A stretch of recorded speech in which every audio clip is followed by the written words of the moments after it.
Welcome to my channel. நீங்கள் பார்த்துட்டு இருக்க வீடியோ பார்த்தீங்கன்னா லட்டுன்னா எல்லாத்துக்குமே கொள்ள பிரியம். அந்த லட்டு எப்படி தயாரிக்கணும்னு பாருங்கள். எல்லாருக்குமே நிறைய தெரியும் லட்டு எப்படியெல்லாம் செய்கிறாங்கன்ட்டு. திருப்பி கமெண்ட் பண்ணிடாதீங்க. எல்லா வீட்லேயும் லட்டு பிடிப்பாங்க. ஆனால் மொத்தத்தில் ஒரு ஆர்டருக்கு விநாயகர் சதுர்த்திக்கு ஆர்டரு. அந்த ஆர்டருக்கு லட்டு தயார் செய்முறை பார்த்திங்கன்னா அந்த ஒரு பாத்திரத்தில் பூந்தி கலக்கி வச்சுருக்குறாங்க.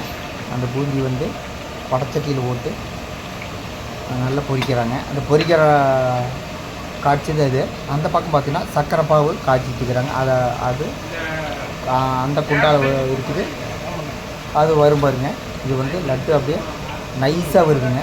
பொதுவாக லட்டு வந்து நல்லா நைஸாக வேணுன்னா அந்த மாவு நல்ல குவாலிட்டியான மாவு கலக்கி அதுக்கப்புறம் அது வந்து வடச்சட்டியில் நல்லா பொரிப்பாங்க. இதை பொரிச்சிட்டு இருக்கிறாரு மாஸ்டரு. பாருங்கள் மாவு எப்படி நைஸாக இருக்குது பாருங்கள். இது சர்க்கரை பாவில் நெய் ஊற்றுறாங்க. நெய் ஊற்றினா தான் அதனோட டேஸ்ட் இருக்குது. இந்த சர்க்கரை பாவு காய்ச்சி முடிச்ச கடைசியில் அந்த பூந்தியை இதுக்குள்ளே மிக்ஸ் பண்ணி உருண்டை பிடிப்பாங்க. சர்க்கரை பாவு நல்லா சுண்டோணுங்க. சுண்டி இப்போ வந்து நெய் ஊற்றி இருக்கிறாங்க. அது வந்து நல்லா கொதிச்ச கடைசியில் சுண்டுற கடைசியில் அந்த பூந்தியை இதுக்குள்ளே கொட்டிடுவாங்க. கொட்டின கடைசியில் உருண்டை பிடிப்பாங்க. லட்டுனால மொத்தத்தில் எந்த ஒரு கல்யாணமாக இருந்தாலும் சரி, காது குத்தாக இருந்தாலும் சரி, நீங்கள் வந்து புண்ணியார்ச்சனை இருந்தாலும் சரி, லட்டு இல்லாத ஒரு ஃபங்க்ஷன் கிடையாது. அதனால் laddu very very important. Sugar patient மட்டும் லட்டை அவாய்ட் பண்ணிடுவாங்க.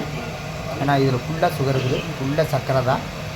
அதனால் சுகர் பேஷண்ட்டு லட்டை விரும்பி சாப்பிட மாட்டாங்க. ஒரு சிலர் மட்டும் அளவாக சாப்பிடுவாங்க.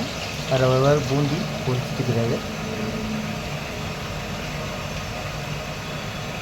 இந்த மாவு நல்ல நைஸாக இருக்குது. நல்ல குவாலிட்டி இருக்கிற மாவு கலக்கி வச்சுட்டு அதுக்கப்புறம் பூந்தி பொரிப்பாங்க.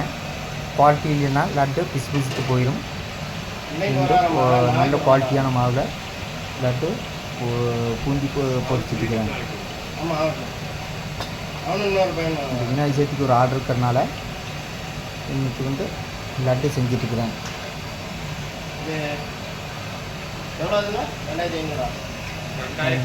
பூந்தி வந்து நல்ல பொரியணும்.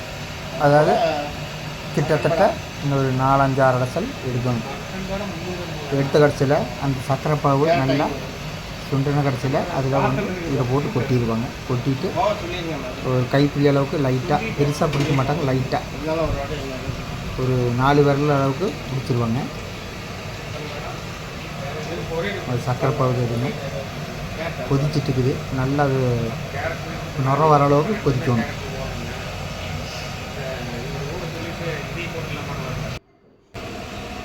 இந்த வடச்சட்டியில் அடியிற வரைக்கும் உள்ளே கொட்டிட்டு மறுபடியும் எடுத்து அவர் பூந்தி போடுறாரு.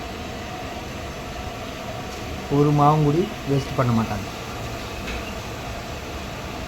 அது போட்டோன்னே எப்படி பொரியுது பாருங்க.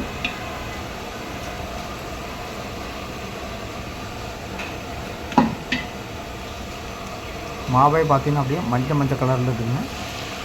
அந்தளவுக்கு லட்டு பிடிக்கும்போது நல்ல நைஸாக வரும். அது அடுத்த வீடியோவில் நான் உங்களுக்கு காட்டுறேன்.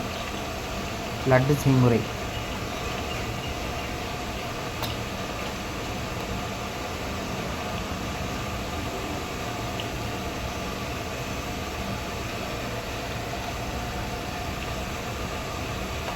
ஓகே, உங்களை அடுத்த வீடியோவில் சந்திக்கிறேன். நன்றி, வணக்கம்.